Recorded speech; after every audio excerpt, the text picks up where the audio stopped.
And I was just like, you put that hat back down, Harrison Ford.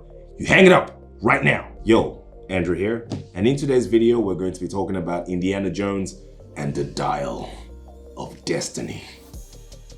Let's do this. Okay, so here's the plot of this film. When Indy was young, he stole or retrieved a legendary dial from the Nazis, depending on which camp you're in.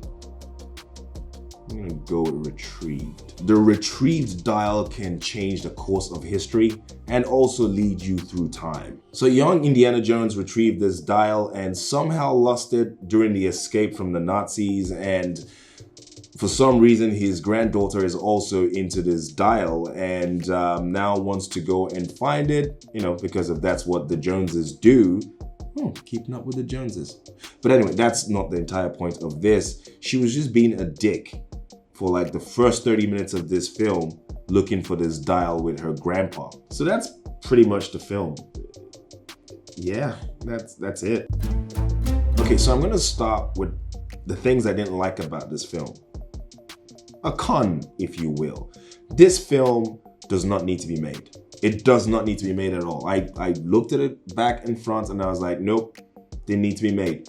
We were fine with the other Indiana Jones movies. They were absolutely fine. They're legendary. People remember them. This one, I think they just did for the sake of milking that IP. That's all I could put it down to because it wasn't worth making. Don't leave this video. I'm not done. I got some more things that I don't like about this film. All right, the second thing that is not much of a big deal, but I didn't like it in this film was the CGI. Because of Harrison Ford is 80 years old, they had to do some CGI stuff to keep him young in obviously the young scenes. But the problem with the CGI is that I could notice it. It was noticeable by me. Maybe most people didn't notice it at all, but I noticed it and it just took me out of the movie a little bit. It just made me feel like, I can see that. And I don't know why I found that annoying. And number 3 in things I don't like about this film is Phoebe Waller-Bridge. Now, she's a talented writer and also she did her own show, which is on Amazon Prime called Fleabag, and she killed it and she writes amazing things. But in this film, she was okay. Like, if you took her out of this film will still work fine. If you replace her with someone, it will still work fine. If you take her off entirely, this film will still head towards the same trajectory. So I just felt like it was wasted talent, but also I just didn't feel like she fit the role that much. I don't even know what the role is, but I just didn't care. And, you know, I think that's probably going to hurt this movie as well. And I think this is a con number 4, or things I didn't like about this movie number 4. It dragged on a bit, kind of like this video is dragging on right now. This film dragged on a bit and it didn't introduce any new information, and that was also unnecessary. Okay, so it wasn't all bad. Here are things that I actually did like about this film. It was kind of fun. I think the nostalgia aspect of everything just made me want to watch this film, and I enjoyed it. I was there, you know, having my popcorn, and I was like, yeah, this is cool. So, you know, that's something you might enjoy. And then you've got Harrison Ford. He's 80 years old and still going. Do you know what my grandfather was doing at 80 years old? Dying. That's what he was doing. He was dying.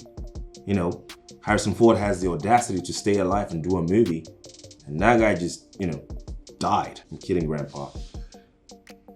You're a good man.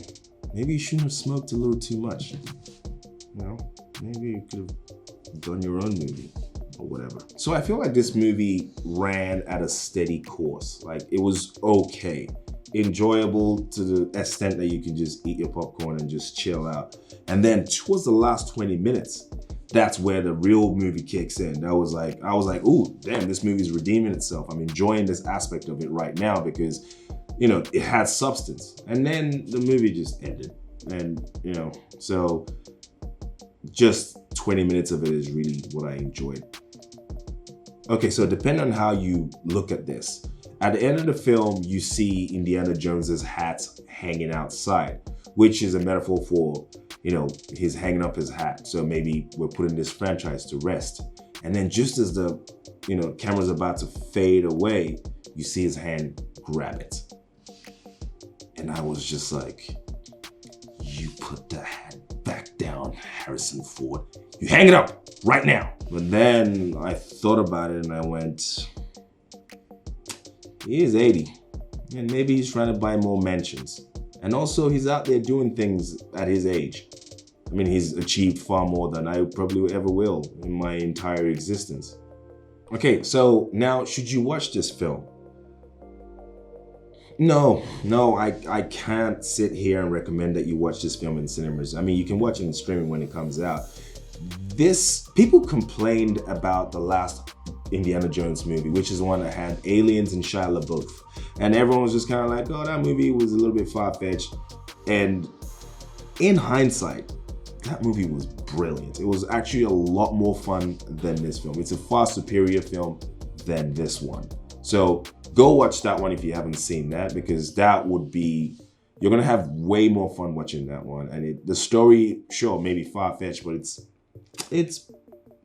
pretty damn good. This just has a 20 minutes of good times. Like they had this whole, I don't want to ruin that for you. And that was pretty much it. And I cannot in good conscience tell you to go and waste money watching a movie that only has a 20-minute of really good storytelling.